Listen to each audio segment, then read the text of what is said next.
Selamat pagi Bu, kami dari PT AirAsia Indonesia yang terdiri dari Benedita Annabella, Devina Caroline, Iren Claudia, Jessica Chrysologus, dan Nitya Civita. Sebelumnya, latar belakang AirAsia didirikan pada tahun 2001 oleh Tony Fernandez di Malaysia. Pada saat itu, penerbangan masih mahal dan eksklusif. Oleh karena itu, hadir AirAsia dengan konsep low cost carrier dengan slogan No Everyone Can Fly sebagai representasi misi sosial dan bisnis perusahaan. Selanjutnya berikut merupakan gambaran top manajemen di AirAsia yang terdiri dari Dewan Komisaris, Direksi, dan Komite bawahnya. Berikut merupakan detail terkait siapa saja yang berada di posisi top manajemen AirAsia. Kemudian di prinsipal business model yang terdiri dari 7 aliran. Yang pertama, bisnis model utamanya yaitu low cost carrier, value proposition, tiket murah dengan efisiensi tinggi. Revenue utamanya berasal dari penjualan tiket pesawat. Kemudian ancillary revenue berdasarkan penjualan bagasi, kursi, makanan, dan layanan tambahan. Cost structure-nya dari efisiensi armada, turnaround cepat, dan biaya operasional yang rendah. Kemudian key activities, operasional penerbangan, digital platform, management route, dan key advantage-nya yang pasti yaitu biaya rendah dan pendapatan tambahan. Kemudian visinya yaitu menjadikan maskapai berbiaya hemat terbesar di Indonesia, memberikan layanan terbaik dan dengan biaya yang terjangkau. Kemudian untuk mencapai visi tersebut terdapat beberapa misi yaitu menjadi penyedia lapangan pekerjaan terbaik, menjadi brand Asian yang diakui secara global, konsisten memberikan harga terjangkau, dan memastikan kualitas layanan. Value-nya ada banyak, tapi pada intinya berfokus pada harga yang murah sehingga bisa diakses oleh seluruh orang. Oke. Dalam jangka pendek, AirAsia berfokus memulihkan operasional dan kondisi keuangan perusahaan dengan meningkatkan pendapatan serta menekan biaya operasional. Boleh di next? Dalam jangka panjang, AirAsia ingin memperkuat posisinya sebagai maskapai low-cost carrier melalui efisiensi biaya, pengembangan rute internasional, dan peningkatan layanan digital. Untuk mencapai tujuan tersebut, sumber daya yang dibutuhkan AirAsia yaitu modal yang kuat, armada pesawat yang efisien, SDM yang kompeten, dan teknologi digital. Boleh di next? Perubahan strategi dari waktu ke waktu yang awalnya AirAsia berfokus pada strategi biaya rendah, namun setelah pandemi dan kenaikan harga bahan bakar, perusahaan mulai beradaptasi dengan efisiensi operasional dan percepatan digitalisasi layanan. Boleh di next? Postal Framework. Untuk politika, AirAsia harus mengikuti regulasi pemerintah terkait tarif keselamatan dan slot bandara. Ekonomik, biaya operasional AirAsia dipengaruhi oleh harga aftur dan nilai tukar dolar. Untuk sosial, meningkatnya minat traveling dan kebutuhan tiket murah mendukung bisnis AirAsia. Untuk teknologikal, AirAsia memanfaatkan teknologi digital untuk mempermudah layanan dan meningkatkan efisiensi. Untuk environmental, AirAsia mulai menggunakan pesawat hemat bahan bakar untuk mengurangi emisi. Pada legal, AirAsia wajib mematuhi aturan keselamatan dan perlindungan konsumen. Boleh di next?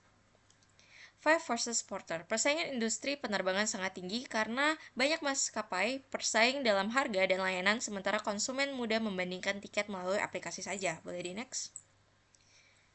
Strategi Group. AirAsia berada pada kelompok low cost carrier atau LCC yang menawarkan tiket murah dengan biaya operasional rendah. Boleh di next? Industri dynamic. Penerbangan terus berubah karena teknologi, kondisi ekonomi, dan permintaan pasar sehingga AirAsia harus terus beradaptasi. Boleh di next? Aset berwujud AirAsia meliputi armada pesawat, infrastruktur operasional, SDM, dan sumber daya keuangan. Aset tidak berwujud AirAsia meliputi brand image, loyalitas pelanggan, model bisnis low cost, dan kemampuan digital seperti AirAsia Super Apps. Selanjutnya, pada analisis Rio, dari sisi valuable, AirAsia itu memiliki brand yang kuat, armada pesawat, dan juga sistem digital yang membantu operasional menjadi lebih efisien serta menarik pelanggan. Dari sisi rare, AirAsia itu dikenal sebagai maskapai yang low cost dengan harga yang terjangkau dan juga jaringan penerbangan yang luas. Dari sisi imitation costly, keunggulan AirAsia itu cukup sulit ditiru karena dibangun dari pengalaman operasional, budaya perusahaan yang fokus pada efisiensi, dan juga reputasi brand yang sudah kuat sejak lama. Sedangkan dari sisi organize to capture value, AirAsia itu memiliki sistem operasional dan platform digital yang mendukung strategi low cost mereka. Jadi keunggulan utama AirAsia itu ada pada efisiensi operasional dan juga kekuatan brand. Boleh next? Selanjutnya, core kompetensis dari AirAsia adalah operasional yang efisien dan brand yang kuat. Hal ini tuh membuat AirAsia itu mampu menawarkan tiket dengan harga yang terjangkau, tetapi tetap dipercaya oleh pelanggan. Boleh next? Kemudian pada analisis SWOT, strength AirAsia adalah biaya operasional yang rendah, operasional yang efisien, dan juga brand yang kuat. Untuk weakness AirAsia adalah keuntungan yang tipis, layanan terbatas, dan juga ketergantungan pada jumlah penumpang yang tinggi. Untuk opportunities dari AirAsia adalah pertumbuhan industri travel, perkembangan digitalisasi, dan juga peluang membuka rute baru. Sedangkan threat yang dihadapi oleh AirAsia adalah persaingan dengan maskapai lain, kenaikan harga bahan bakar, dan juga kondisi global yang tidak stabil. Boleh next?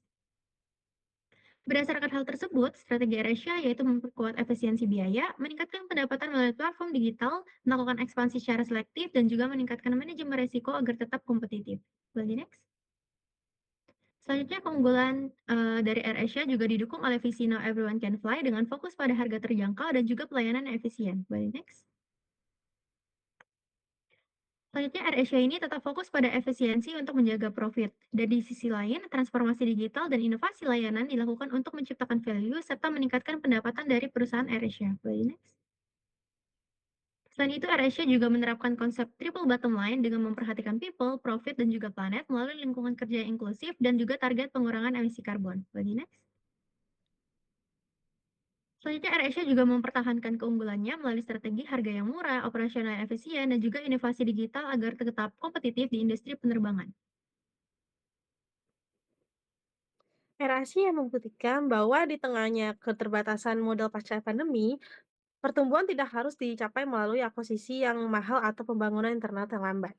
Boleh next? Strategi Kampas ini juga menunjukkan bahwa AirAsia berhasil mengambil posisi terbaik di antara kedua kompetitornya. AirAsia juga mampu menawarkan harga yang sangat kompetitif sekelas LCC seperti Lion Air, namun dengan kualitas kenyamanan dan ekosistem digital yang jauh lebih baik. Boleh next? Dan strategi ini juga dipilih karena bersifat asset light, lebih cepat atau efisien, menimbulkan resiko yang integrasinya lebih tinggi jika dibandingkan dengan merger atau akuisisi atau MA. Boleh next? AirAsia juga berhasil mempertahankan dan memperkuat posisinya di pasar penerbangan pasca pandemi dengan menerapkan strategi borrow atau aliansi strategis yang bersifat asset light, alih-alih mengambil resiko yang melalui membuat teknologi sendiri atau melakukan merger akuisisi. Boleh next? Eh, boleh next? Mengelola ke strategi corporate juga kemitraan dan pengembangan bisnis digital melalui divisi manajemen organisasi, menjaga kepercayaan, mendorong transformasi digital, menekan resiko pasar, dengan itu, serta meningkatkan fleksibilitas dan daya saing perusahaan. Boleh next. Melalui merger atau akuisisi MA besar dalam 3 tahun terakhir, lebih memilih strategi aset light melalui aliansi strategi dan transformasi digital daripada melakukan akuisisi atau integrasi horizontal. Boleh next. Oke, walaupun identitasnya global sebagai low cost carrier, mereka tetap menyesuaikan lewat subsidiary, rute sesuai kebutuhan, open internasional, dan pemasaran berbasis budaya. Boleh di next? AirAsia memperluas jaringan di Asia Pasifik dengan multi-hub, menekankan biaya lewat armada seragam dan sistem digital, serta mengembangkan kompetensi baru melalui ekosistem digital. Boleh di next? AirAsia memiliki transnasional strategi, efisiensi lewat sistem global terstandarisasi, tetapi tetap fleksibel dengan adaptasi lokal melalui subsidiari dan pemasaran sesuai budaya. Boleh di next? Struktur kepemimpinan mencerminkan good corporate governance dengan keberagaman CEO dan CFO perempuan, komisaris independen, serta pemisahan fungsi eksekutif dan pengawasan. Boleh di next? Kepemilikan dominan ada pada AirAsia Group Berhad dan PT Versindo Nusa Perkasa. Boleh di next? Efisiensi biaya menimbulkan dilema etis seperti biaya check-in counter, penyesuaian saat lebaran, dan tekanan pada karyawan. Boleh di next? Sebagai tempat kerja, AirAsia menarik karena transformasi digital dan komitmen berkelanjutan meski menentang dengan budaya efisiensi tinggi. Sebagai investasi cocok dalam jangka panjang, tapi beresiko karena kerugian finansial dan free float kecil. Boleh di next? Nah, sekian presentasi dari kelompok kami. Terima kasih.